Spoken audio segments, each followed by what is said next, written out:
Hello my dear student, welcome to Ravish mathematics classes. तो आज हम लोग बात करेंगे binomial theorem NCERT class 11 exercise 8.1 के सॉल्यूशन के बारे में, जहां पे हमें बाइनोमियल एक्सपेंड करना सीखना है।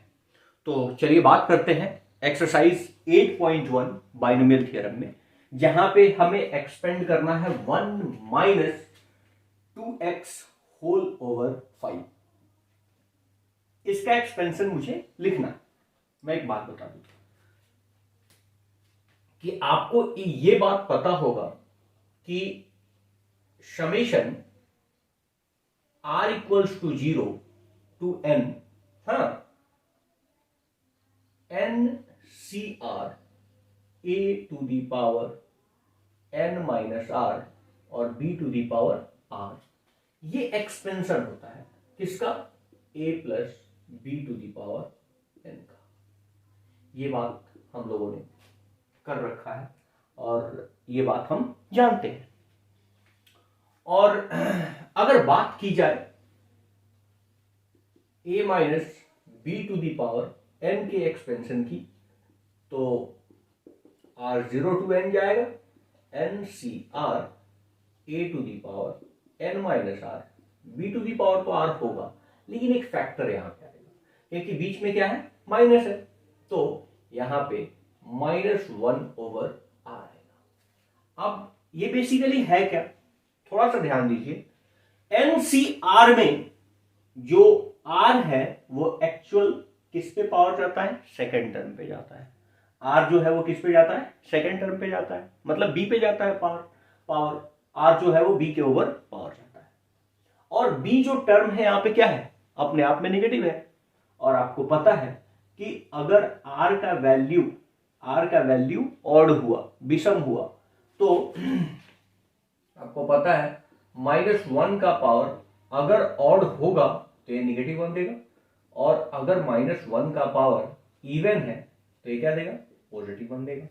तो बेसिकली -1 ओवर पावर r का मतलब ये है कि अगर हमारे पास b के ओवर पावर अगर इवन है तो वो टर्म क्या होगा? पॉजिटिव होगा। और अगर r का पावर निगेटिव है, ठीक है, तो वो टर्म क्या होगा? निगेटिव होगा। ये बात हमें क्लियर पता है। दूसरी बात करते हैं, अगर हमारे पास फर्स्ट टर्म a हो जाए, फर्स्ट टर्म a जो है वो 1 हो जाए और माइनस b ओवर पावर क्या हो जाए? n, तो आप खुद सोचो r equals to 0 to n तो जाएंगे, -1 का पावर r तो होगा, एनसीआर होगा, लेकिन यहां पे 1 over power n minus r और b टू दी पावर क्या होगा? r होगा, क्योंकि फर्स्ट टर्म a को हमने क्या रिप्लेस कर दिया है? 1 से रिप्लेस किया है। तो हम अगर 1 से रिप्लेस किए हैं तो a की जगह पर क्या हो जाएगा? 1 हो जाएगा। और 1 के पावर कुछ भी पावर हो, वो वैल्यू तो 1 ही रहेगा। तो हम इस टर्म को लिखते ही नहीं है। इस वाले टर्म से मुझे तो कोई मतलब ही नहीं है। मतलब मैं इसे मैनिपुलेट करके ऐसा बोल सकता हूं कि ये जो समेशन n है, r इक्वल्स टू 0 -1 का पावर r n सी r और b टू दी पावर क्या? r, क्योंकि 1 के पावर चाहे जो कुछ भी रख लो उससे कोई फर्क नहीं पड़ेगा। तो जो जानने वाली बात है वो ये है कि अगर फर्स्ट टर्म 1 है तो फर्स्ट टर्म के बारे में हम छोड़ देते हैं, और मेरा कोई भी टर्म जो जनरल टर्म r प्लस 1 है वो बेसिकली क्या होता है? N C R A to the power n minus r और b टू दी पावर क्या? r। ये देखो ना कि एन सी आर, r का जो पावर है वो किस टर्म पे है? b वाले टर्म पे है, मतलब सेकेंड टर्म पे है।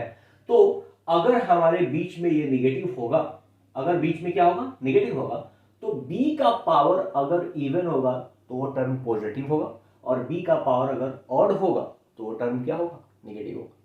ठीक है, ये बात हमें पता है कि एनसीआर में r जो है वो पावर सेकेंड टर्म पे जाता है, और अगर सेकेंड टर्म निगेटिव है, मैं बार बार बोल रहा हूं, तो अगर पावर इवन है, मतलब r का वैल्यू इवन है, तो वो टर्म पॉजिटिव होगा, और r का वैल्यू अगर ऑड है तो वो टर्म नेगेटिव होगा, अगर बीच में माइनस है तो।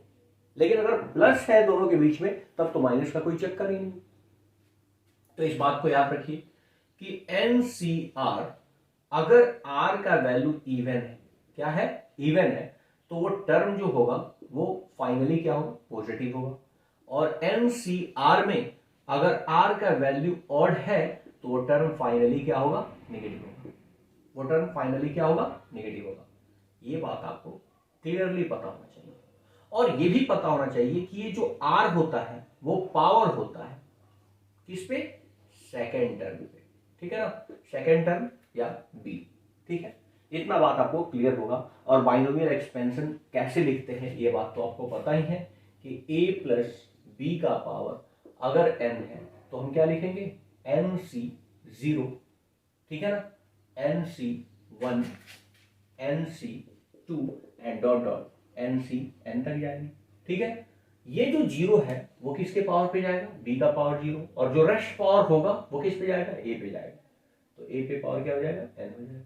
यहाँ पे अगर हम बात करते हैं बीच में तो प्लस होगा क्योंकि प्लस की बात कर रहे हैं, तो ये b का पावर क्या हो गया 1 और a का पावर क्या हो जाएगा n-1, ठीक है। वैसे ही अगर C2 है तो b का पावर 2 होगा और a का पावर n-2 होगा। अगर यहाँ पे हम जाते हैं तो b का पावर n होगा और a का पावर क्या हो जाएगा, 0 हो जाएगा। ऐसे हम एक्सपेंड करते हैं। आपको एक पता होना चाहिए कि जो NCR में r का जो वैल्यू होता है वो कहाँ पे होता है, वो सेकंड वाले टर्म पे पावर होता है। और हम नेगेटिव की बात भी कर ली है, आपको बड़े आराम से इस क्वेश्चन को हम लोग करते हैं। इसे मैं मिटा दूंगा, ठीक है। ये बातें आपको क्लियर होनी चाहिए, ठीक है। तो इसे मैं रीज कर दे रहा हूं और इस एक्सपेंशन के बारे में बात करते हैं। अब हमारे पास ये तो पता है कि 1 माइनस 2x का पावर 5 है, यानी यहां पे टोटल नंबर ऑफ टर्म्स की अगर बात करें, टोटल नंबर ऑफ टर्म्स, तो आपको पता है total number of terms 5 plus 1 यानी कितने होंगे, 6 होंगे, 6 टर्म होंगे। और उसका कोएफिशिएंट, जो उसका कोएफिशिएंट होगा, गुणांक होगा, वो coefficient NC0, NC1, dot dot NC, या n की जगह पर हम क्या बोले 5 की बात कर रहे हैं, 5C0, 5C1 और डॉट डॉट 5C5 तक जाने वाला है। कोएफिशिएंट तो ऐसे ही जाने वाला है। अब इस टर्म को एक्सपेंड करते हैं तो एक बात समझो कि फर्स्ट टर्म अगर हमारे पास क्या है 1 है, तो हम सेकेंड टर्म के बारे में बात करते हैं। NCR की अगर हम बात करें तो ये R हमने बता दिया है कि किस पे जाता है, सेकेंड के ओवर पावर होगा, b टू दी पावर क्या होगा, r होगा। अब इस n का वैल्यू अगर इवन है तो टर्म क्या होगा, पॉजिटिव, और अगर इस r का वैल्यू नेगेटिव है तो ये टर्म ये ऑड है, तो क्या होगा, वो जो टर्म होगा वो नेगेटिव होगा, ठीक है। और आपको एक बात बता दूं, जीरो जो होता है, किसकी बात कर रहे हैं, जीरो की, ये अपने आप में एक इवन नंबर होता है, ठीक है। ये अपने आप में क्या है, इवन नंबर है।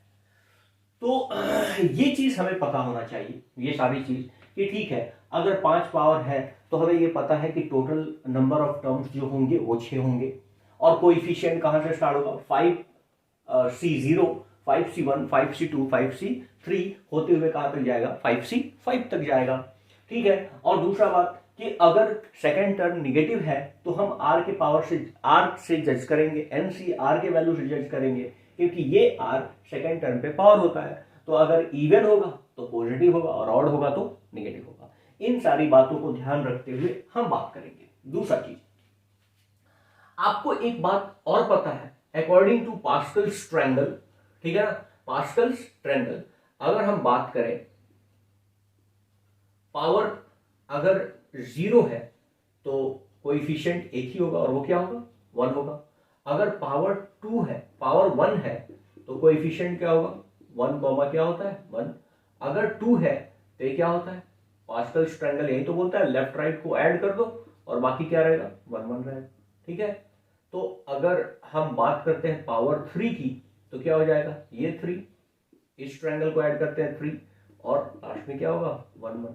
अगर पावर 4 है तो क्या होगा, इस दोनों को अगर आप ऐड कर लेते हो तो क्या बचेगा, 5, इस दोनों को ऐड कर लोगे 6, और फिर इस दोनों को ऐड करोगे, सॉरी 4 होगा ना, 4 4, ठीक है, और लास्ट में क्या होगा 1 1। अगर हम बात करें कि 5 पावर है तो आप बोलोगे सर इस दोनों को ऐड कर लो, ठीक है, इस दोनों को ऐड करेंगे तो 5 होगा, इस दोनों को ऐड कर ले 10 होगा, इस दोनों को ऐड कर ले 10 होगा, इस दोनों को ऐड कर ले 5 होगा, और वापिस से क्या लगा देते हैं 1 1 लगा देते हैं, ठीक है। इस तरह से कोएफिशिएंट को हम पास्कल्स ट्रायंगल से भी लिख सकते हैं। तो आप एक बात बताओ कि अगर पावर 5 है, पावर 5 है, तो ये 1 जो है वो बेसिकली किसका वैल्यू है, NC0 का, ये 5 जो है वो किसका वैल्यू है 5C0 का, ये किसका वैल्यू है 5C1 का, ये 10 है वो किसका होगा 5C2 का, ये 10 है वो क्या होगा 5C3 का, ये 5 जो है वो किसका वैल्यू है 5C4 का, और ये 1 वापिस से जो वैल्यू है वो 5C5 का है। ये बात आपको पता होना चाहिए। तो हम चाहे तो पास्कल्स ट्रायंगल यूज कर सकते हैं, या फिर हमारे पास NCR बराबर आपको पता है n factorial divided by r factorial n minus r factorial से भी आप NCR का वैल्यू निकाल सकते हैं। तो पावर अगर 5 है तो मैं डायरेक्ट ये भी कोएफिशिएंट यूज कर सकता हूं, ये मेरे ऊपर डिपेंड करता है, ठीक है ना, कि कोएफिशिएंट लिखना कोई बहुत बड़ी बात नहीं है। अगर 5 6 7 तक की बात होती है तो पास्कल्स ट्रायंगल्स के थ्रू भी आप NC0 NC1 NC2 NC3 NC4 NC5 का वैल्यू फाइंड आउट कर सकते हो, ठीक है। तो पास्कल्स ट्रायंगल से इसका कोएफिशिएंट हम फाइंड आउट कर सकते हैं, ठीक है ना। इतने थ्योरी की कोई मतलब तो बनता नहीं है, लेकिन फिर भी मुझे लगता है कि आपको कहीं कंफ्यूजन हो रहा हो, तो मैं इन सारी चीजों को एक बार फिर से डिस्कस करता हूं कि आपको अगर बाइनोमियल एक्सपेंड करना है तो जितने भी पावर होंगे उससे एक अधिक टर्म होगा, इसका जो कोएफिशिएंट स्टार्ट होगा वो 5C0 से लेके 5C5 तक जाएगा। अगर power suppose a plus B का पावर क्या होता 3 होता, तो कोएफिशिएंट कहां से स्टार्ट होगा 3C0 से 3C1 3C2 3C3, तो देखो कितने टर्म हो गए 4 टर्म हो गए, ठीक है ना। अब इस कोएफिशिएंट का वैल्यू आप चाहे तो पास्कल्स ट्रायंगल से निकाल लो, या फिर ये फार्मूला यूज करके निकाल लो। जैसे हम बोल रहे हैं 5C2 का वैल्यू 10 आया, 5C3 का वैल्यू भी 10 आया, क्यों, क्योंकि आपको ये भी पता है NCR इक्वल्स टू होता है NCN माइनस R के, ठीक है ना। मतलब 5C2 का वैल्यू वही होगा जो 5C3 का वैल्यू होगा, क्यों, क्योंकि इस दोनों का सम क्या है 5 है, और हम n की जो बात कर रहे हैं वो अपने आप में क्या है 5 है। हमने कोएफिशिएंट के बारे में आपको बाइनोमियल थ्योरम में यही बता रखा है कि राइट से जाओगे तो कोएफिशिएंट सेम होगा, और लेफ्ट से भी आओगे तो कोएफिशिएंट क्या होगा सेम होगा, जो गुणांक होगा वो सेम होगा, क्यों, क्योंकि NCR equals to NCN minus R follow होगा, ठीक है, ये बात हमें पता है। तो चलिए अब इतनी सारी बातें करने के बाद अब हम इसे एक्सपेंड कर लेते हैं, ठीक है ना।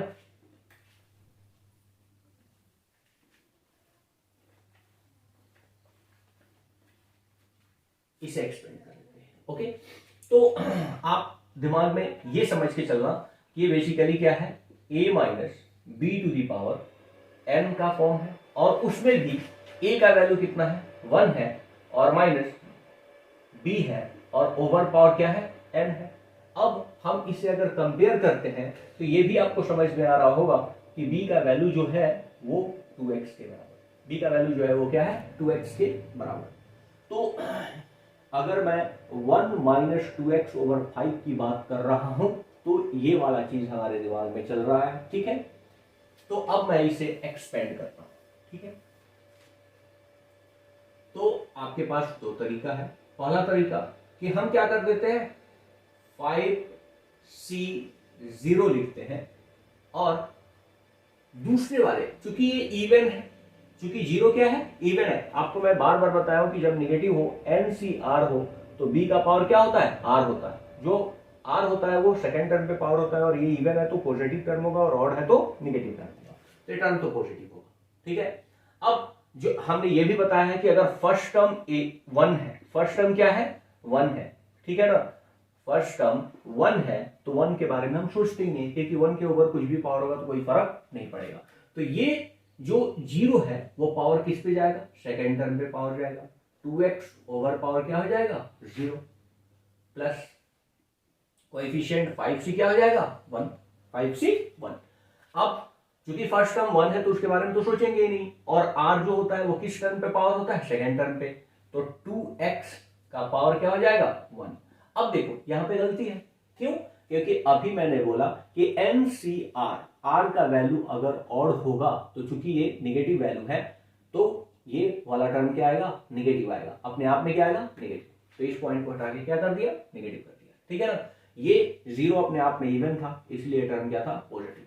अब देखो NC2 अगर मैं लिख रहा हूं तो ये अपने आप में इवन है, तो ये टर्म क्या आने वाला है, पॉजिटिव आने वाला है, 1 से कोई मतलब नहीं है। और 2x ओवर पावर हम क्या लिखेंगे 2, क्योंकि r जो होता है वो वहां पे पावर होता है। अब देखो NC3 की अगर बारी आई तो वो निगेटिव होगा, क्योंकि r का वैल्यू क्या है, नेगेटिव है, मतलब इस निगेटिव वाले टर्म पे अगर 3 पावर देंगे तो वो टर्म निगेटिव होगा। ये बार बार मैं आपको बोल रहा हूं कि जब बीच में निगेटिव हो तो ऐसा जरूर सोचना है। और 2x का पावर क्या हो जाएगा 3। अब अगला NC4 पॉजिटिव होगा क्योंकि ये इवन है, और 2x का पावर क्या हो जाएगा 4। अगला टर्म क्या होगा, नेगेटिव होगा। n हम क्यों लिख रहे हैं 5, सॉरी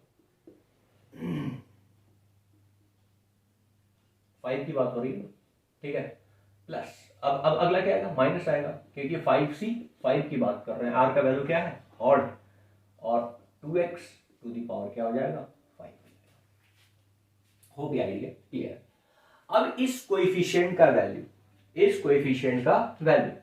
आप 4 पावर के लिए आजमा के देख सकते हो कि पावर अगर 3 होता है तो कोएफिशिएंट क्या होता है 1 3 3 1, 4 होगा तो क्या होगा, आप देखो 1, ये दोनों को ऐड करेंगे तो कितना 4, इस दोनों को ऐड करेंगे कितना 6, इस दोनों को ऐड करेंगे 4, और ये क्या होगा 1। अगर हम 5 के लिए यूज करते हैं तो इधर तो 1 होगा, ये क्या होगा, दोनों को ऐड करेंगे 5, इस दोनों को ऐड करेंगे 10, इस दोनों को ऐड करेंगे 10, इस दोनों को ऐड करेंगे 5, और फिर से क्या 1। तो मैं चाहूं तो ये बेसिकली किसका वैल्यू है, अरे भैया 5c 0 का वैल्यू है, ये किसका वैल्यू है 5c 1 का वैल्यू है, ये किसका वैल्यू है 5c 2 का वैल्यू है, ये किसका वैल्यू है 5c 3 का वैल्यू है, ये किसका वैल्यू है 5c 4 का, और वापिस से ये किसका वैल्यू है 5c 5 का। और आपको ये क्लियरली पता होगा NC 0 हो या NC n हो, इसका वैल्यू किसके बराबर होता है 1 के बराबर होता है, और NC 1 का वैल्यू भी आपको पता है किसके बराबर होता है n के बराबर होता है, ठीक है ना। ये सारी बातें हम लोग कर रखे हैं, तो चाहे तो कोएफिशिएंट का वैल्यू डायरेक्ट ऐसे हम रख सकते हैं, या फिर आप फॉर्मूला यूज कर सकते हो कि सर NCR इक्वल्स टू क्या होता है n factorial r factorial n minus r का फैक्टोरियल। होप ये आइडिया क्लियर है।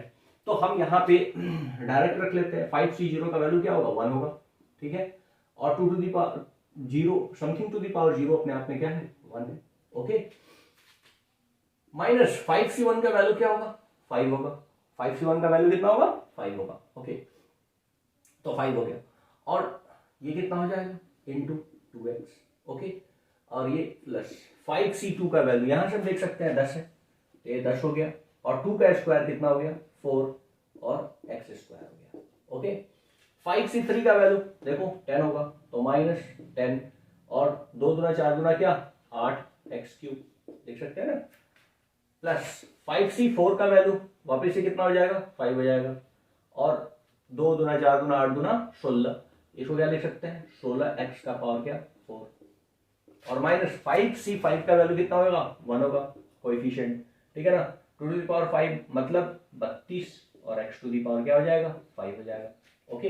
एक स्टेप और, यहाँ पे वैल्यू क्या हो गया 1 हो गया, माइनस 5 टू क्या हो गया 10, 5 गुना 10x, ठीक है, और प्लस 40x स्क्वायर होगा ना, क्लियर है, माइनस क्या हो जाएगा 80x क्यूब, अब यहाँ पे क्या हो जाएगा plus 80x to the power क्या 4, ठीक है ना, और वो माइनस क्या हो जाएगा 32x टू दी पावर 5, यही आपका क्या हो जाएगा आंसर हो जाएगा।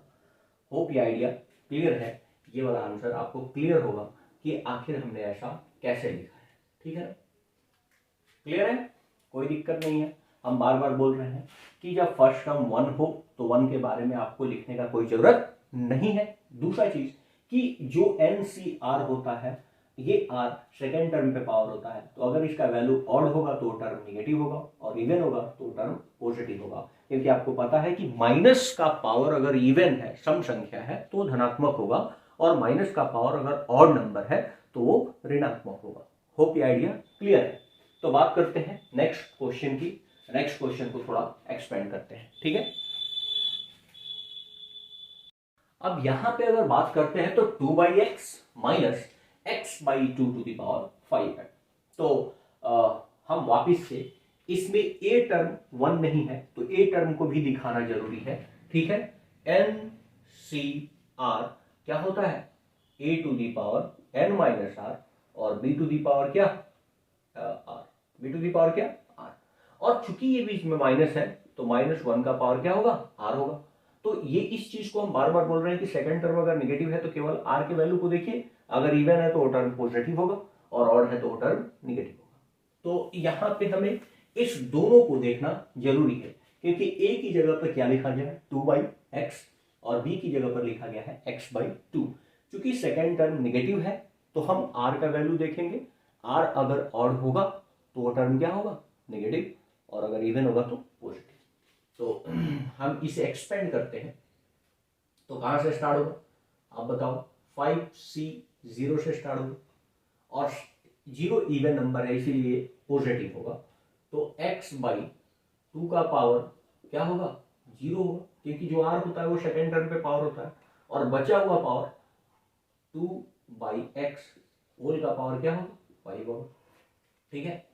प्लस अब अगला टर्म देखो 5c 1 आएगा, 1 अपने आप में r की जगह पर NCR, r की जगह पर क्या है 1 है, NCR r की जगह पर क्या है 1 है, तो 1 तो ऑड है ना, तो वो टर्म क्या आएगा, नेगेटिव आएगा, ठीक है।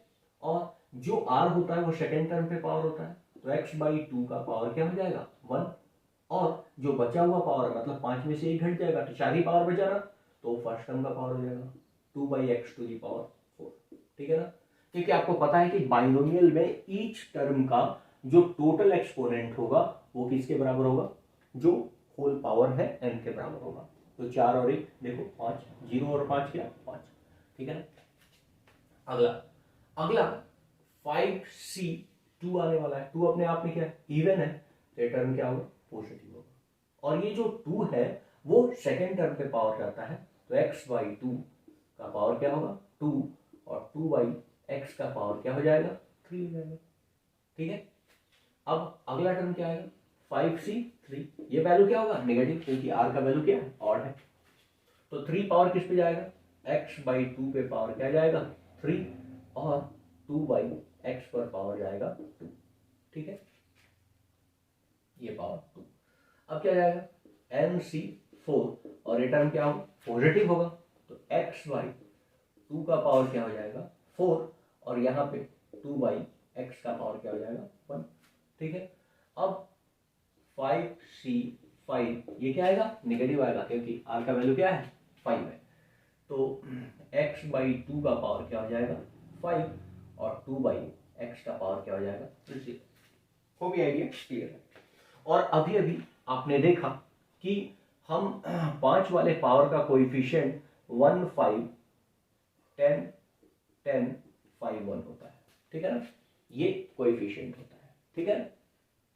तो हम डायरेक्ट यूज कर लेते हैं, क्योंकि आपको पता है 5c0 का वैल्यू 1 आएगा, 5c1 का वैल्यू 5 आएगा, 5c2 का वैल्यू 10, 5c3 का वैल्यू 10, 5c4 का वैल्यू 5, और फिर 5c5 का वैल्यू 1 आएगा।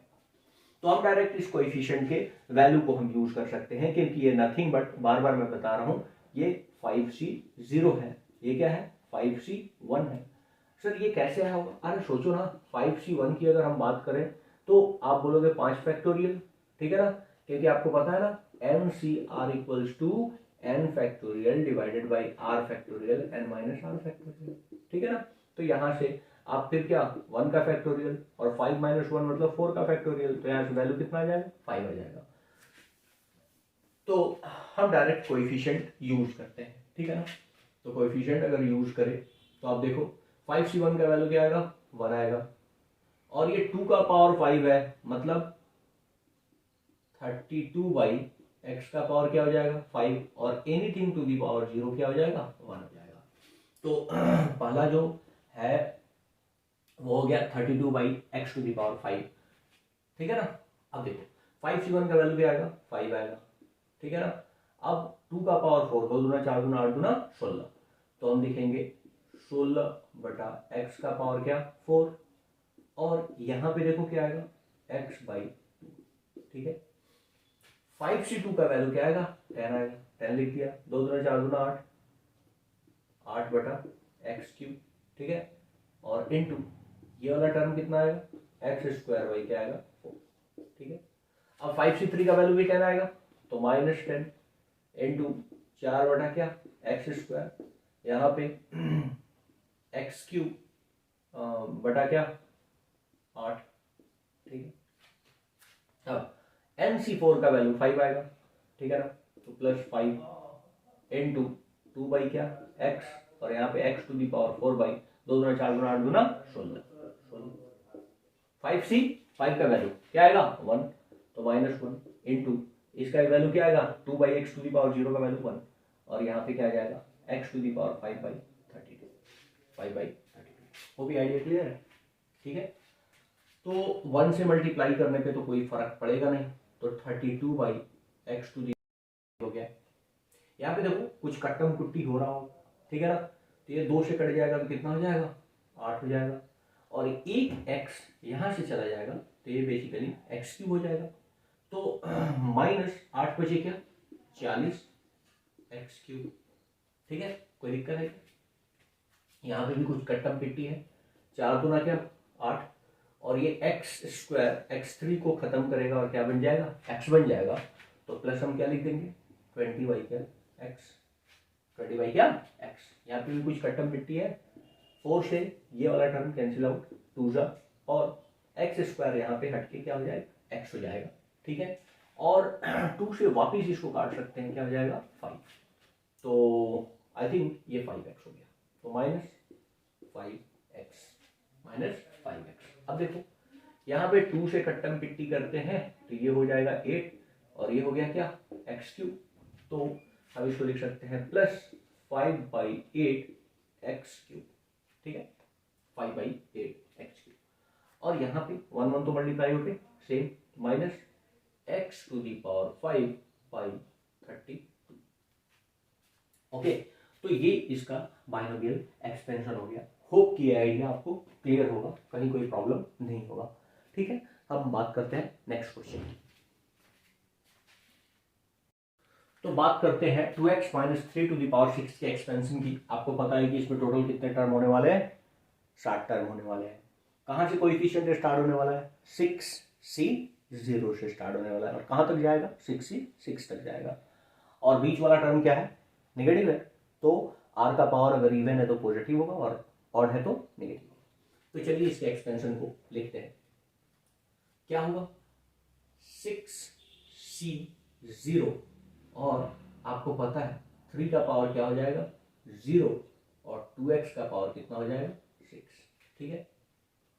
अब अगला टर्म जो होगा वो nc1 होगा, और ये टर्म क्या होगा नेगेटिव, क्योंकि r का वैल्यू क्या है 1 है, बीच में माइनस है, तो अगर 1 है तो ऑड है, तो ऑड है तो वो टर्म नेगेटिव होगा। 3 का पावर क्या हो जाएगा 1, और 2x का पावर क्या हो जाएगा 6, 2x का पावर क्या हो जाएगा 6 हो जाएगा। अगला nc2 वैल्यू क्या होगा पॉजिटिव हो जाएगा, और 3 का पावर क्या हो जाएगा 2, ठीक है। और यहाँ पे ये 5 होगा ना, और ये हो जाएगा 2x का पावर कितना 4 हो जाएगा, ठीक है।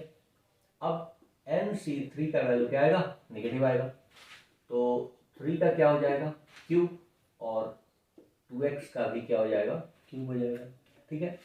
अब nc4 आएगा, और ये वैल्यू क्या होगा पॉजिटिव, 3 का पावर क्या हो जाएगा 4, और 2x का पावर क्या हो जाएगा 2, ठीक है। अब nc5 आएगा, और वैल्यू क्या होगा नेगेटिव, 3 का पावर क्या हो जाएगा 5, और 2x का पावर क्या हो जाएगा 1, ठीक है।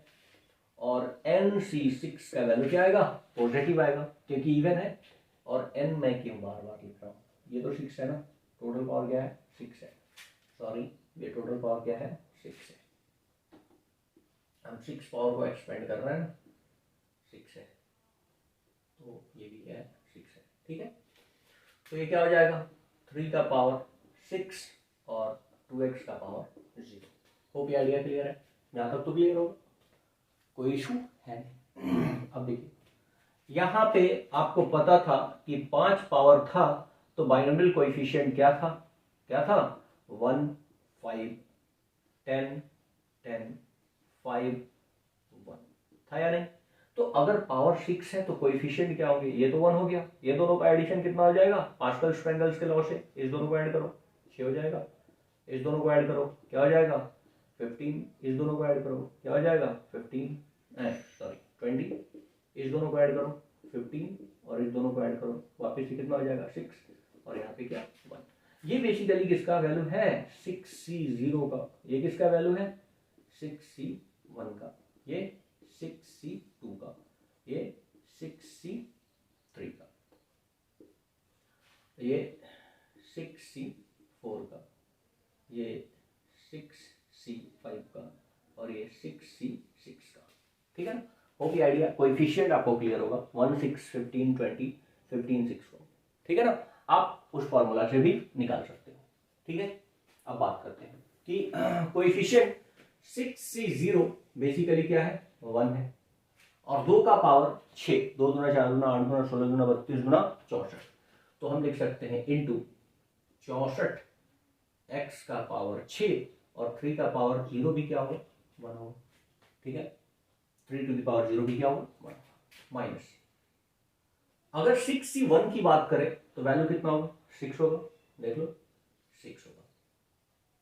2 टू द पावर 5, 2 दूना 4 दूना 8 दूना 16 दूना क्या 32, इनटू क्या हो जाएगा 32, x का पावर क्या 5, ठीक है, और इनटू वापिस से क्या 3। ठीक है ना, अब फिर से प्लस 6C2 का वैल्यू, 6C2 का वैल्यू देखो 15 होगा। ठीक है, तो ये हो गया 15 इंटू 2 दूना 4 दूना 8 दूना 16, 16 x का पावर कितना 4 और इंटू 3 के क्या 9। ठीक है, 63 का वैल्यू, 63 का वैल्यू भी कितना आया 63 का वैल्यू 20, तो माइनस 20। ठीक है, और 2 दूना 4 दूना 8, 8x क्यूब। ठीक है ना, और इंटू 3 का क्या 27।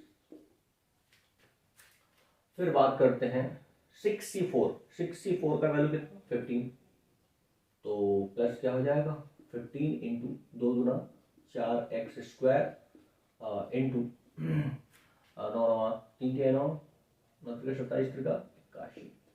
ठीक है ना, माइनस 6C5 का वैल्यू कितना हो जाएगा 6 हो जाएगा इंटू 2x और देखो 3 टू द पावर 5, तो 3 8 का 24 243, 8 का 24 3 243। ठीक है ना, 243 और प्लस 6C का वैल्यू क्या होगा, कोएफिशिएंट 1 हो गया और ये तो 0 है तो मल्टीप्लाई भी क्या हो गया 1। ठीक है, और 3 टू द पावर 6 मतलब 3 से इसको और मल्टीप्लाई करना होगा, 3 3 जा 9 और 3 चौका 12, 2 1 3 2 6 1 729। ठीक है ना, 729। होप ये आइडिया क्लियर है। तो हम इसे लिख सकते हैं 64x टू दी पावर क्या 6। अब इसे थोड़ा सा गुना करना होगा, देखो 34 का क्या 18 और 18 को किससे गुना करना है 32 से, 18 चौका 72 720, 18 दूना 36, तो 6 3 2 5 756, तो माइनस जाएगा 756 और x टू दी पावर क्या 5। ठीक है, 15 9 135 135 और इंटू कर देना है 16 से। ठीक है, तो 6 25 30, 34 18 और 3 21, 6 एकम 6 और 2 8। ठीक है ना, 5 3 1, तो ये हो जाएगा 0 6 8 3 11। ठीक है ना, तो ये हो जाएगा प्लस 2160 x का पावर क्या 4, ठीक है ना। अब अगला यहाँ पे गुना करना है 27, 7 दूना 14, 4 और 2 दूना 4 और 1 5, 0 को 8 से 0 8 चुका 32, 2 3 8 पे 40 43, ठीक है ना। तो माइनस हो जाएगा 432 एक्स क्यूब, 4320 एक्स क्यूब, ठीक है ना। और यहाँ पे 15 चुका 60 और 81 6 एकम 6 8 छक 48, तो 4860, तो प्लस हो जाएगा 4860, ठीक है ना, 4860 एक्स स्क्वायर।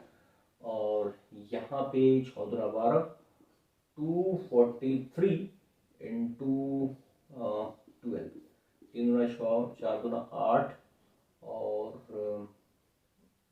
4 3 4 2, ठीक है, 6 8 3 11 1 9, तो 2916 प्लस 2916 एक्स, सॉरी माइनस, ठीक है ना। और यहाँ पे प्लस हो जाएगा 729, ठीक है ना। ये बाइनोमियल का एक्सपेंशन है और यहाँ पे आपको थोड़ा सा प्रोडक्ट ज़्यादा करना पड़ा। एक बार आंसर चेक कर लेते हैं हम लोग कि हम लोगों ने कैलकुलेशन सही किया है या नहीं। 8.1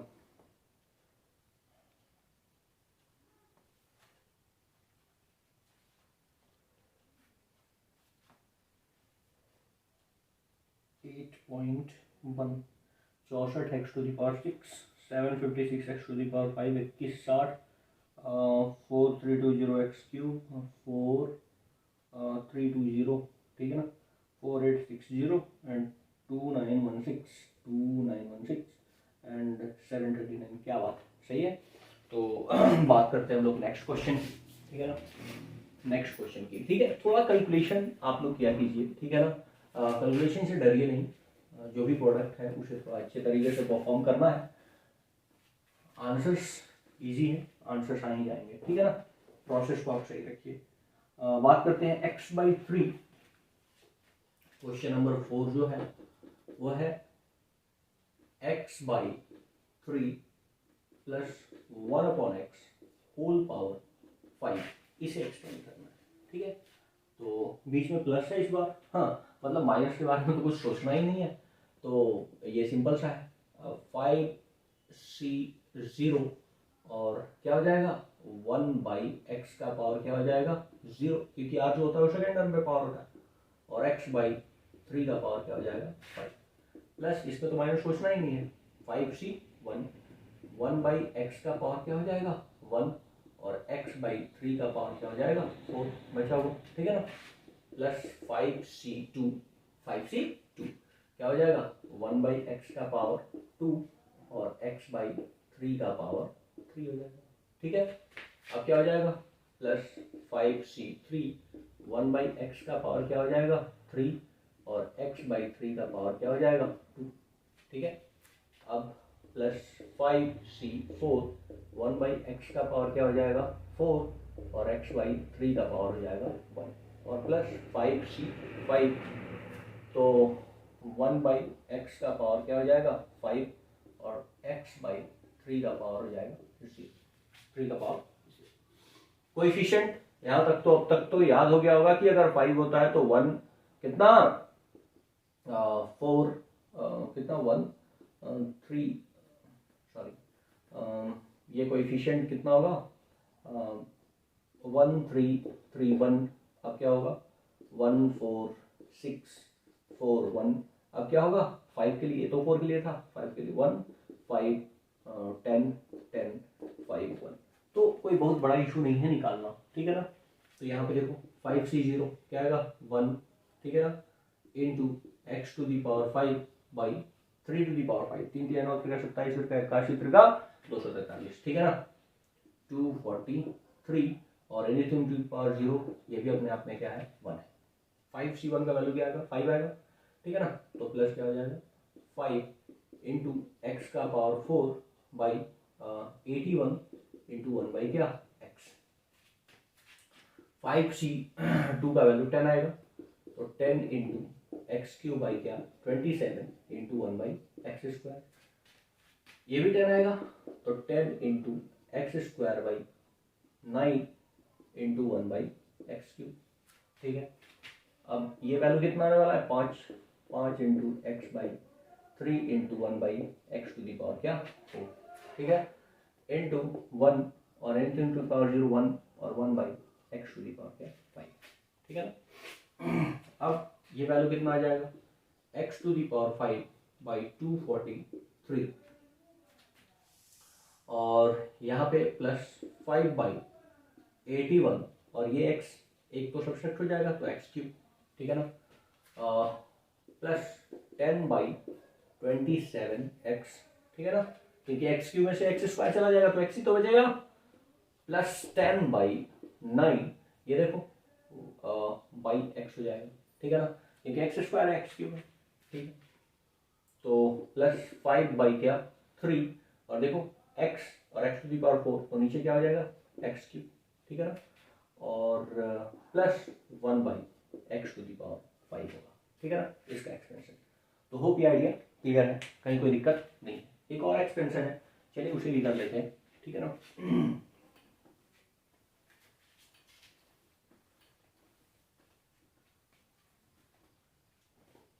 x plus 1/x to the power 6,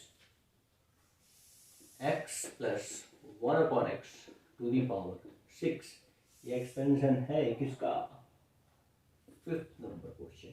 ठीक है, होप ये मुझे बताने का जरूरत नहीं है, आप खुद से कर सकते हो। देखो अभी 5 के लिए कोएफिशिएंट हमने पता किया था 1 5 10 10 5 1 था। तो अब अगर 6 पावर है तो आप खुद सोचो 1 6 15 20 15 6 1 आएगा। ये किसका है 6c0 का कोएफिशिएंट। ठीक है ना, ये क्या है 6c1 का, ये 6c2 का, ये 6c3 का, 6c4 का, 6c5 का। ठीक है ना, और 6c6 का।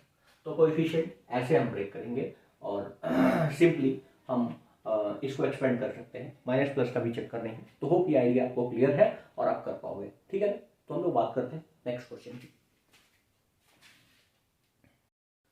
तो अगला है कुछ इस तरह के क्वेश्चंस हैं, 1 2 3 करा देता हूँ, बाकी आप खुद से कर सकते हो। यहाँ पे 96 टू दी पावर 3 है, तो मैं ऐसा लिख सकता हूँ 100 माइनस 4 ओवर क्या 3 ओवर क्या 3।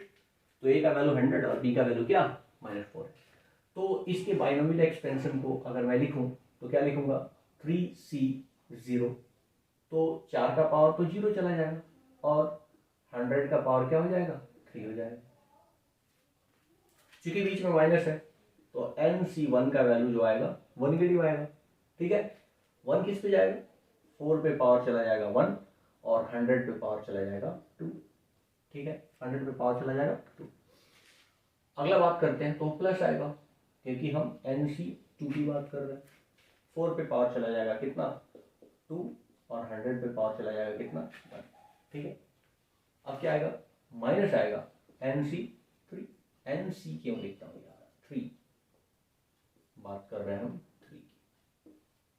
ठीक है, तो 3c3 निगेटिव होगा और 4 पे पावर चला जाएगा 3 और 100 पे पावर चला जाएगा 0।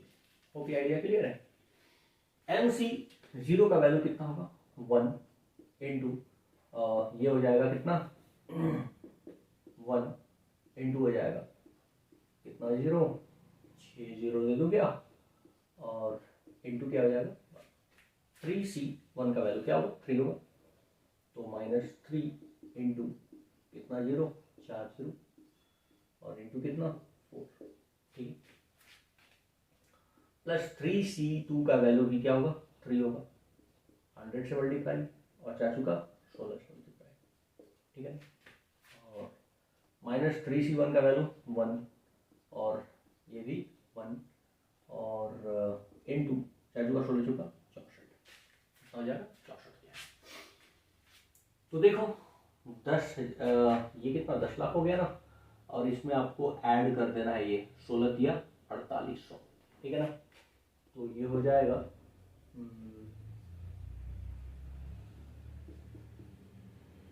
ठीक है ना 48, 16 दिया 48, ठीक है ना 48, और माइनस हो जाएगा 4 3 12 64, ठीक है ना 12 6 4, ठीक है ना 4 3 12 6 4। तो इसको सिंपली सब्सट्रैक्ट कर लेते हैं। अगर सब्सट्रैक्ट किया जाए तो ये हो जाएगा कितना 6, और यहाँ से ये सब्सट्रैक्ट किया जाए तो हो जाएगा 3, ठीक है ना। यहाँ पे हो जाएगा अपना 7, और यहाँ पे हो जाएगा 4, ठीक है 4 हो गया। यहाँ से 2 सब्सट्रैक्ट करते हैं तो 8 हो जाएगा, ठीक है ना, और यहाँ से 1 सब्सट्रैक्ट करते हैं तो 8 हो जाएगा। ये अपना आंसर हो जाएगा। तो इसमें कहीं कोई बड़ी बात तो थी नहीं। अब इसे क्या लिख देते हैं, इसे लिख देते हैं क्या 1 + 100 लिख देते हैं। आप बोलोगे ऐसा क्यों लिख रहे हो सर, कोई बहुत बड़ी बात नहीं है। आप 100 + 1 भी लिख सकते हो, तो ए का रोल प्ले करेगा 100 और बी का रोल प्ले करेगा क्या 1, चाहे तो आप ऐसे लिखो। हम इसलिए बी को 100 ले रहे हैं कि एनसीआर में वो पावर होता है, ठीक है। तो आप क्या लिखोगे एन सी क्यों 4C 0, और ये क्या होगा 100 का पावर क्या हो जाएगा 0, और 1 फर्स्ट टर्म हो तो उसके बारे में सोचते नहीं है, बीच में प्लस है तो हमेशा प्लस ही आएगा। 4C क्या 0 4C 1, और 100 का पावर क्या हो जाएगा 1, प्लस 4C 2, और 100 का पावर क्या हो जाएगा 2, प्लस 4C 3, 100 का पावर क्या 3, और प्लस 4C 4, और 100 का पावर क्या हो जाएगा 4। सर इसके कोएफिशिएंट के बारे में बताइए। अगर 4 पावर है तो क्या होगा, 3 वाले पावर के लिए आप जानते थे 1 3 3 1 होता है, तो 4 वाले पावर के लिए क्या होगा 1 4 6 4 1, ठीक है। कोएफिशिएंट का वैल्यू सिंपली निकालना आप जानते हो, ठीक है। तो ये क्या हो जाएगा 4C1 का value 1, anything to the power 0 is क्या 1, तो प्लस 4C1 का वैल्यू कितना हो जाएगा 4 हो जाएगा, ठीक है ना, और इंटू क्या हो जाएगा 100, ठीक। 4C2 का वैल्यू कितना हो जाएगा 6 हो जाएगा, इंटू 4 0 हो जाएगा ना, प्लस ये फिर 4 हो जाएगा, और इसमें कितना 0 6 0, और ये क्या हो जाएगा 1 + 1, और इसमें कितना 0 हो जाएगा 8 0, ठीक है ना 8 0। तो बस सिंपली इसे हमें ऐड ही तो करना है, ठीक है। तो क्या हो जाएगा 1 + 400 + 60,000 ना, प्लस 4 6 0, और प्लस क्या हो जाएगा 8 0, ठीक है ना। तो ऐड कर देते हैं, ठीक है ना। सबसे पहले 1, तो सारी जगह पे क्या आएगा 1 आएगा। अगला टर्म की अगर बात करते हैं तो 0 है, और सब जगह से 0 ही आने वाला है। अगला टर्म 4 है, तो थर्ड प्लेस पे 4 है तो 4 आने वाला है, ठीक है ना। 4 के साथ तो कुछ आने वाला है नहीं। फिर 0, और फिर आने वाला है 6, फिर 4 2 4, फिर 0, फिर आने वाला है 4, और फिर 0 1, कुछ इस तरह आने वाला है, ठीक है ना। तो इसे आप ऐड कर लेना एक बार, ठीक है। वो भी आइडिया क्लियर है कि बस हमें इसे ऐसे यूज करना है। हम बात करते हैं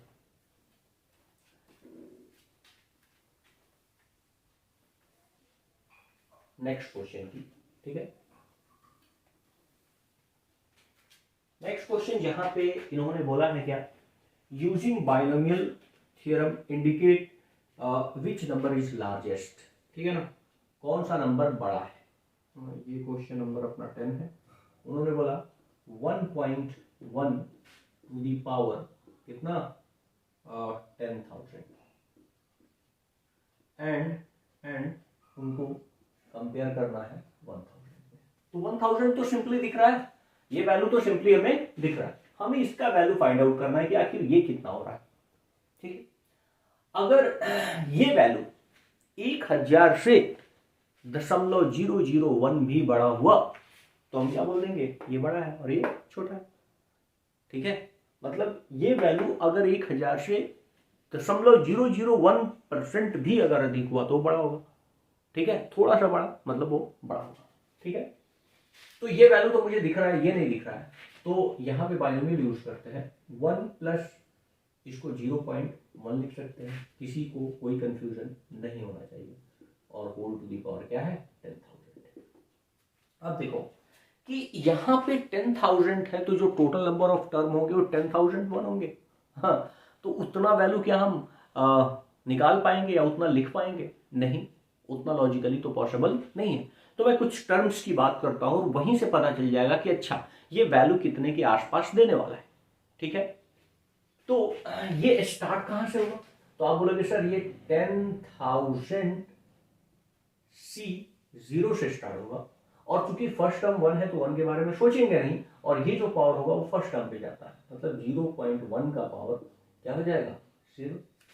ठीक है, सेकेंड टर्म की अगर बात करते हैं तो 10,000 C1 आएगा, 10,000 C1 आएगा, और ये जो पावर सेकेंड टर्म पे होता है मतलब 0.1 पे पावर क्या हो जाएगा 1 प्लस ये 10,000 C2 आएगा, और 0.1 का पावर क्या हो जाएगा 2 एंड सो ऑन चलते चला जाएगा। ठीक है, 10,000 एक टर्म तक। अब हम बात करते हैं 10C0, आपको पता है ना NC0 का वैल्यू क्या होता है 1 होता है, तो ये तो वैल्यू 1 हो गया सर, NC0 का वैल्यू क्या हो गया 1, और into anything to the power 0 तो 1 ही है sir, anything to the power 0.1 का पावर 0 क्या है 1 है, और प्लस अब 10C1 आपको पता है NC1 का वैल्यू क्या होता है N होता है, तो 10,000 C1 का वैल्यू क्या होगा 10,000, कितना होगा 10,000, और इस 10,000 को मल्टीप्लाई करना है 0.1 से, 0.1 से, समझ में आ रहा है क्या? प्लस इधर कुछ टर्म होगा, कुछ पॉजिटिव क्वांटिटी ही तो होंगे सारे। ठीक है, यहीं से क्लियर हो जा रहा है। तो ये वैल्यू तो सर 1 हो गया, और प्लस अगर 10,000 को 0.1 से मल्टीप्लाई कर दे तो ये 1,000 होगा। हाँ, प्लस सम पॉजिटिव क्वांटिटी, ये आगे फर्दर भी तो टर्म है, वो कुछ पॉजिटिव टर्म तो होंगे। ठीक है, तो ये क्या हो गया 1,001 प्लस पॉजिटिव क्वांटिटी। ठीक है ना, मतलब 1001 से ये बड़ा है। ठीक है, हमें तो पता करना था 1000 से बड़ा है या नहीं, अरे भैया 1001 हो गया तो ये तो बड़ा हो गया ना, तो अब क्या बोल सकते हैं यहां से 1.1 whole to the power 10,000 is greater than क्या 1,000। ठीक है ना, ये प्रूव कर दिया हमने। ठीक है, कोई दिक्कत नहीं होना चाहिए। बात करते हैं हम लोग नेक्स्ट क्वेश्चन की। इन्होंने बोला कि इसका वैल्यू फाइंड आउट कीजिए, और एग्जैक्ट इसी के वैल्यू से आप इसको मैनिपुलेट कीजिए, क्योंकि एग्जैक्टली देखा जाए तो a की जगह पर यहाँ पे √3 है और b की जगह पर √2 है, तो a प्लस बी का power 4 minus a minus B का पावर 4 का जो टर्म एक्यूमुलेट होके आएगा डायरेक्ट हम यहाँ पे यूज कर सकते हैं। ठीक है, तो पहले मैं इसे सॉल्व करने की कोशिश करता हूं कि आखिर मैं इसे क्या लिख सकता हूं। आप बोलोगे सर इसे अगर मैं सॉल्व करूं तो आप बोलो बाइनोमियल यूज करोगे तो क्या बोलोगे 4C0। ठीक है, b का पावर 0 a का पावर 4। ठीक है, प्लस अगला टर्म क्या आएगा 4C1 b का पावर 1 a का पावर 3, प्लस क्या लिखोगे 4C2 b का पावर 2 और a का पावर क्या 3, a का पावर 2, प्लस 4C3 b का पावर 3 a का पावर 1, प्लस क्या लिख सकते हैं 4C4 a का पावर 0 और b का पावर 4 लिख सकते हैं। अब हमें इस टर्म में से इसे सब्ट्रैक्ट करना है। अब देखो यहाँ पे बीच में माइनस है, ठीक है ना, तो माइनस में हमको पता करना है NCR, R अगर ऑड होगा तो वो टर्म निगेटिव होगा, तो यहाँ पे क्या होगा 4C0 a का पावर 4 b का पावर 0। ठीक है ना, माइनस आएगा 4C 1 a का पावर 3 b का पावर 1 प्लस 4c2 क्या आएगा a का पावर 2 b का पावर 2 माइनस क्या आएगा 4c3 a का पावर 1 b का पावर 3 और फिर क्या आएगा प्लस 4c4 a का पावर 0 b का पावर 4 आएगा। अब आप देखो कि अगर मैं इस माइनस को अंदर लेके जाता हूं तो ये वाला टर्म नेगेटिव हो जाएगा और जो नेगेटिव था वो क्या हो जाएगा पॉजिटिव हो जाएगा। समझ में आ रहा है कि नहीं? अगर इस माइनस को लेके मैं अंदर जाता हूं तो ये पॉजिटिव हो जाएगा, ये पॉजिटिव हो जाएगा और बाकी सारे नेगेटिव हो जाएंगे। तो हम यूं बोल सकते हैं कि अगर मैं इसे मैनिपुलेट करूं तो बेसिकली ये वाला टर्म और ये वाला टर्म कैंसिल आउट हो जाएगा। ठीक है, अब अगला ये तो पॉजिटिव है, फिर अगला टर्म ये वाला और ये वाला क्या हो जाएगा कैंसिल आउट हो जाएगा। अगला ये फिर नेगेटिव होगा तो ये वाला टर्म और ये वाला टर्म क्या हो जाएगा कैंसिल आउट हो जाएगा। ठीक है, अब क्या बच जाएगा ये वाला टर्म पॉजिटिव में बचेगा और फिर ये वाला टर्म पॉजिटिव में बचेगा। तो हम बोल सकते हैं कि यहाँ पे 4c1 a cube b to the power 1 और 4c1 a cube b to the power 1 ये दो बार आएगा तो इंटू हो जाएगा 4c1 a cube b to the power 1 और प्लस क्या आ जाएगा 4c3 a का पावर 1 b का पावर 3। यही तो होगा। अरे दोनों टर्म दो बार आएंगे तो मैं ऐसा लिख सकता हूं क्या? कोई दिक्कत नहीं है। अब एग्जैक्टली मैं ये चीज यहां पे क्या करता हूं यूज करता हूं किस चीज के लिए इस फॉर्म को सॉल्व करने के लिए। तो हम √3 प्लस √2 का पावर 4 माइनस √3 माइनस √2 का पावर 4 को डायरेक्ट इस फॉर्मूला पे रख सकता हूं। ये 2 हो गया, ये क्या हो जाएगा 4c1 और a का वैल्यू √3 तो √3 का क्या हो जाएगा क्यूब और √2 का पावर क्या हो जाएगा प्लस 4c3 और √3 का पावर 1 और √2 का पावर कितना 3। ठीक है, ऐसा लिख सकते हैं। अब देखो 4c3 अगर मैं बात करूं 3 पावर होता है तो कोएफिशिएंट 1 3 3 1 होता है तो 4 पावर होगा तो कोएफिशिएंट क्या होगा 1 4 6 4 1। ये बात समझ में आ रहा है? मतलब ये जो वैल्यू है वो 4c1 का वैल्यू है, 4c0 का वैल्यू है, 4c2 का वैल्यू है, 4c3 का वैल्यू है, 4c4 का वैल्यू है ना। आप यहां से देख के भी लिख सकते हो। ठीक है ना, ये 2 हो गया। 4c1 का वैल्यू कितना आएगा 4 आएगा, 4c1 का वैल्यू 4 और 4c3 का भी वैल्यू कितना आने वाला है 4 आने वाला है। तो ये तो पहले 4 हो गया। √3 का क्यूब, अरे भैया √3 इंटू √3 तो है और √3 अगर मल्टीप्लाई होगा तो ये 3 और ये क्या हो गया √3 हो गया तो हो जाएगा 3√3 और ये तो रूट अंडर क्या है 2 है। ठीक है, प्लस 4c3 का वैल्यू भी क्या होगा 4 होगा। ठीक है, तो √3 का पावर 1 मतलब ये और क्यूब मतलब 2√2। ठीक है, एक स्टेप और करते हैं। ठीक है ना, ये क्या हो जाएगा आप देखो 4 3 12 और 3 दूना 6 तो 2 12√6। ठीक है ना, 3 और 2 एक साथ मल्टीप्लाई होगा रूट के अंदर। ठीक है ना, ए बाहर 4 3 12 प्लस यहाँ पे देखो 4 गुना क्या 8 और रूट क्या 3 गुना 6 तो 8 और 6 कितना हो गया 20 हो गया ना। 20√6 को 2 से मल्टीप्लाई कर देंगे तो 40√6 ये आपका आंसर हो जाएगा। होप ये आइडिया क्लियर होगा, यहाँ पे कहीं कोई प्रॉब्लम नहीं होगा। बात करते हैं नेक्स्ट क्वेश्चन की। नेक्स्ट क्वेश्चन सिमिलर है और वो आप खुद से करो। हम बात करते हैं 13 नंबर क्वेश्चन की।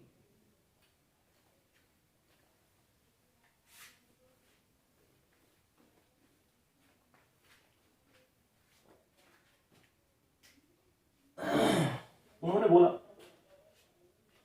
क्वेश्चन नंबर 13 कि शो कीजिए कि क्वेश्चन नंबर 13 की बात कर रहे हैं कि 9 to the power n+1 -8n -9 जो है वो डिविजिबल है, इज डिविजिबल बाई 64। उन्होंने बोला कि ये शो करना है, ये दिखाना है। एक बात बताओ कि समथिंग कुछ भी डिविजिबल बाई अगर 64 है, मतलब वो 64 के टेबल में आ रहा होगा। मतलब हम ये बोल सकते हैं कि इसे मुझे शो करना है 64 इंटू क्या, के के फॉर्म में, जहां पे के कोई भी क्या होगा, नेचुरल नंबर,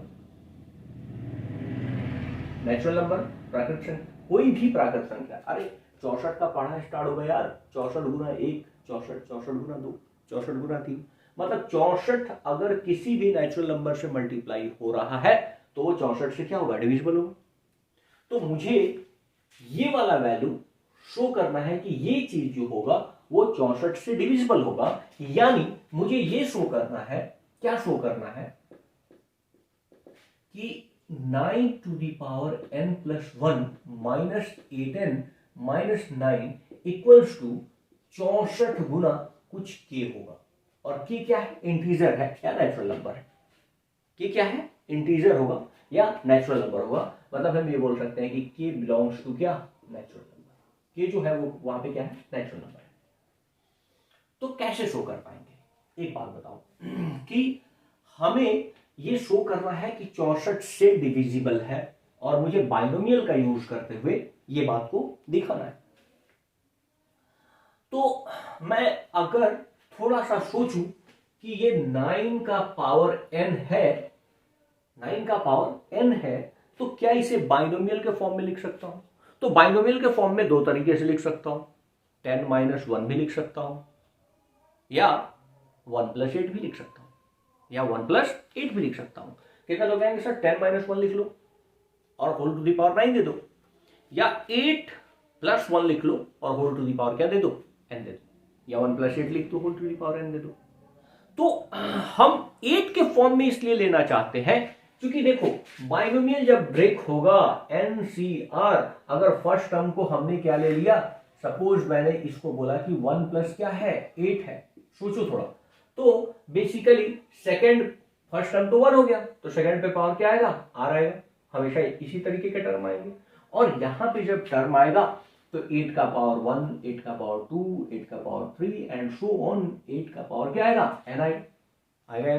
तो यहां से 8 8 क्या, 64, मैं 8² कॉमन ले सकता हूं।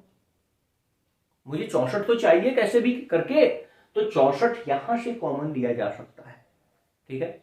तो मैं इसे n 9 to the power n को 1 + 8 के फॉर्म में लिखना चाहूंगा, ठीक है ना, 1 + 8 लिखना चाहूंगा क्योंकि NCR में अगर बाइनोमियल ब्रेक करूंगा तो 8 का पावर 1 2 3 4 5 आएगा, और जब 2 से ज्यादा होगा तो वहां पे हम 64 को कॉमन ले सकते हैं क्योंकि 8 का स्क्वायर मतलब 64, ठीक है। अब देखो, तो हमने क्या किया कि इसे इस फॉर्म में लिखिए। अब मैं इसे अगर ब्रेक करूं तो क्या लिखूंगा, मैं लिखूंगा NC0, और आपको पता है कि फर्स्ट टर्म अगर 1 हो तो उसके बारे में वरी नहीं करते हैं। 8 का पावर क्या होगा, 0, प्लस क्या होगा NC1, 8 का पावर क्या, 1, प्लस क्या होगा NC2, और 8 का पावर क्या, 2, प्लस NC3, और इसे भी डाल देता हूं, 8 का पावर क्या होगा 3, एंड डॉट डॉट NCN, 8 का पावर क्या होगा, n होगा। क्या है बात समझ में आ? अब इसे 9 का power n equals to NC0 का वैल्यू क्या होगा, NC0 1 होगा, तो 1, और 8 का पावर 0 मतलब क्या, 1, ठीक है, प्लस NC1 का वैल्यू क्या होगा, n होगा, तो n 8n बोल सकते हैं, ठीक है, प्लस NC2 8 का स्क्वायर, प्लस NC3 8 का क्यूब, प्लस NC4 8 का power 4 and dot dot NCN 8 का पावर क्या, देख सकते हैं। कोई दिक्कत है क्या, कोई दिक्कत नहीं है। अब देखो ये वाला वैल्यू 1 × 1 बेसिकली क्या है, 1 है, ठीक है। अब एक बात करता हूं, मैं इन सारे टर्म को मतलब लेफ्ट हैंड साइड और राइट हैंड साइड में मैं 9 से मल्टीप्लाई करना चाहता हूं। क्यों, क्योंकि यहां पे मुझे 9 + 1 दिख रहा है, और 9 का पावर 9 है, अगर मैं 9 से मल्टीप्लाई कर दूं तो बेस सेम होगा, तो एक पावर जुड़ जाएगा। तो हम यहाँ पे क्या करते हैं, मल्टीप्लाइंग बाई 8 बोथ साइड। मैं दोनों साइड क्या कर देता हूं, 8 से नहीं 9 से नहीं 8 से नहीं 9 से मल्टीप्लाई करता हूं। 9 से मल्टीप्लाई करने पे इधर क्या हो जाएगा, 9 to the power n plus क्या हो जाएगा 1, ये 9 से मल्टीप्लाई हो गया, क्या हो जाएगा 9 प्लस नॉट क्या हो जाएगा 72n, और प्लस 9 को मैं बाहर रख लेता हूं, ठीक है, और इनटू इन सारे ही टर्म में, ठीक है ना, इनटू इन सारे ही टर्म में nc2 8 का स्क्वायर प्लस nc3 8 का cube and dot dot ncn 8 का पावर, देख सकता हूँ। अब मुझे क्या करना है, यहाँ पे आप देखो कि इस साइड में, दूसरे वाले साइड में आपको -9 दिख रहा है और 8n दिख रहा है, तो मैं 9 इधर लेके आऊंगा तो -9 हो जाएगा, और यहाँ पे 72n है, उसमें से 8n मांग के लेके आता हूँ, तो यहाँ पे 9 to the power n plus 1, इसमें से 8n केवल बाहर ले रहा हूँ तो -8n, और 9 को इधर लेके आ रहा हूँ तो -9, ठीक है। अब 8n बाहर चला गया तो यहाँ पे क्या बचेगा, अरे भाई 72 में से 8n को इधर लेके आया हूँ तो 64n बचेगा, प्लस प्लस, यहाँ पे ध्यान देना, हम यहाँ से 8 स्क्वायर को कॉमन ले रहे हैं, 8 स्क्वायर को कॉमन ले रहा है, क्योंकि 8 स्क्वायर है, 8 क्यूब है, 8 का पावर 4 होगा, तो जब स्क्वायर को कॉमन ले लूंगा तो यहाँ पे 64, 8 का स्क्वायर मतलब क्या 64, और यहाँ पे 9 इंटू nc2 होगा प्लस nc3 8 होगा प्लस nc4 8 का स्क्वायर होगा और ncn 8 का पावर n-2 होगा। अरे भाई 2 कॉमन लिया तो यहाँ से 2 चला गया, 2 को 8 चला गया, यहाँ पे 3 को 8 था तो एक ही 8 बचा, अगले वाले टर्म में 4 को 8 होगा तो 2 8 बचेगा, और यहाँ पे n को 8 था तो उसमें से 2 चला गया तो n-2 8 बचा, ठीक है, समझ में आ रहा है।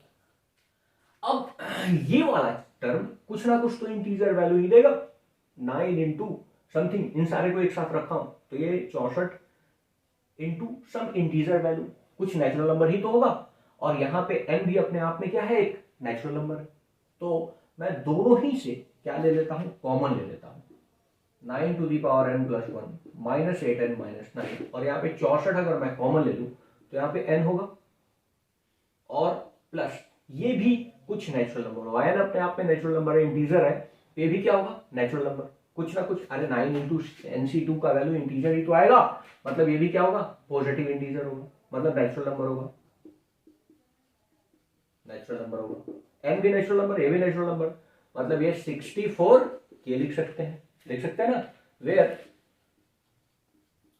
k बिलोंग्स टू क्या नेचुरल नंबर, कुछ नेचुरल नंबर होगा। तो हमने ये शो कर दिया कि 9 to the power n plus 1 -8n -9 किसके बराबर है, 64 के बराबर है, जहां पे k क्या है, k क्या है, एक नेचुरल नंबर है। तो यहां से हमने ये शो कर दिया कि ये जो होगा वो हमेशा 64 से डिविजिबल होगा। होप ये आइडिया क्लियर होगा, कहीं कोई प्रॉब्लम नहीं होगा। जब भी आपको समझ में आए वीडियो को 1-2 बार आप वापिस से देखा करो। तो बात करते हैं इस एक्सरसाइज के लास्ट क्वेश्चन पे। तो इन्होंने बोला है कि ऐसा कुछ प्रूव कर दो, ये बकवास सा कुछ, ठीक है। एक बात बताओ, मैंने आपको बोला है कि अगर हमारे पास 1 प्लस b है, 1 प्लस क्या है b है, तो हम फर्स्ट टर्म के बारे में कुछ कहानी तो करते नहीं है। ये क्या हो जाता है nc 0, और यहाँ पे b का पावर क्या हो जाता है 0 प्लस nc1 b का पावर 1 प्लस nc2 b का पावर 2 एंड सो ऑन चला जाए, मतलब 1 हम लिखते नहीं है, ठीक है। तो इस चीज को हम 1 प्लस b को टू दी पावर n को हम लिख सकते हैं summation r equals to 0 to n, और यहाँ पे ncr और b टू दी पावर क्या r लिख सकते हैं, क्योंकि फर्स्ट टर्म क्या है 1 है। अब ये जो चीजें लिखी गई है 4 टू दी पावर n, तो 4 टू दी पावर n को LHS को मैं ऐसा लिख सकता हूँ 1 प्लस 3 का पावर क्या n लिख सकता हूँ या नहीं। अब इन चीज को अगर मैं एक्सपेंड करूं तो क्या लिखूंगा nc 0 3 का पावर क्या 0, क्योंकि पहले वाले पे तो कोई मतलब है नहीं, प्लस NC1 और 3 का पावर क्या 1 प्लस NC2 3 का पावर 2 एंड सो ऑन, ऐसे ही चला जाएगा। तो इस चीज को हम आफ्टर ऑल क्या लिख सकते हैं कि ये समेशन है r इक्वल्स टू 0 से कहां तक n तक, NC0 थोड़ा सजा के लिख लेते हैं, NC 0 नहीं NCR और किस पे 3 का पावर r, 3 का पावर क्या यही तो है, क्योंकि फर्स्ट टर्म क्या है 1 है और 1 को हम लिखते नहीं और यही तो है RHS, तो हेंस इट इज प्रूव्ड।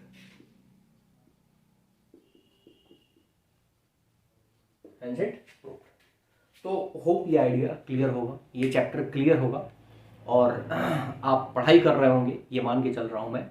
तो मिलते हैं नेक्स्ट वीडियो में और नेक्स्ट सॉल्यूशन में बात करते हैं। Till then bye bye, Tata.